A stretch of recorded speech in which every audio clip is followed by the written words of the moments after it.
India US വ്യാപാര കരാർ പ്രഖ്യാപിച്ചിരിക്കുകയാണ് അമേരിക്കൻ പ്രസിഡന്റ് ഡൊണാൾഡ് ട്രംപ്. ഇന്ത്യക്കെതിരായ പകരം തീരുവ 18% കുറയ്ക്കുമെന്നും ട്രംപ് അറിയിച്ചിട്ടുണ്ട്. റഷ്യയിൽ നിന്ന് എണ്ണ വാങ്ങുന്നത് നിർത്താമെന്ന് മോദി അറിയിച്ചതായും ട്രംപ് ട്രൂത്ത് സോഷ്യലിൽ പറയുന്നു. തീരുവ കുറച്ച അമേരിക്കൻ നടപടിയെ പ്രശംസിക്കുക മാത്രമാണ് പ്രധാനമന്ത്രി നരേന്ദ്രമോദി ചെയ്തത്. മോദി ട്രംപിന് കീഴടങ്ങിയിരിക്കുകയാണെന്നും വാഷിംഗ്ടണിൽ നിന്നുള്ള ഇത്തരം പ്രഖ്യാപനങ്ങൾ പതിവായിരിക്കുകയാണെന്നും കോൺഗ്രസ് കുറ്റപ്പെടുത്തി. സാധാരണ ഈ വ്യാപാര കരാറുകൾ പ്രഖ്യാപിക്കുമ്പോൾ നാം ഇതിനു മുമ്പും കണ്ടതാണ്, രണ്ട് രാജ്യങ്ങൾ തമ്മിൽ ഒരു ഉച്ചകോടി നടത്തുകയും അതിൻ്റെ ഫലമായി ഇരു രാജ്യത്തലവന്മാരും ഒരുമിച്ച് നിന്നാണ് ഇത്തരത്തിലുള്ള വ്യാപാര കരാർ പ്രഖ്യാപിക്കാറുള്ളത്.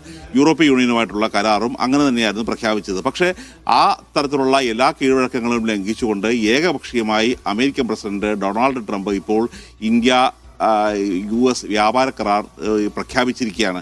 മാത്രമല്ല, പ്രധാനമന്ത്രി നരേന്ദ്രമോദിയുമായി ഫോണിൽ സംസാരിച്ചതിന് ശേഷമാണ് അദ്ദേഹം ഈ വ്യാപാര കരാർ ഇന്നലെ പ്രഖ്യാപിച്ചിരിക്കുന്നത്.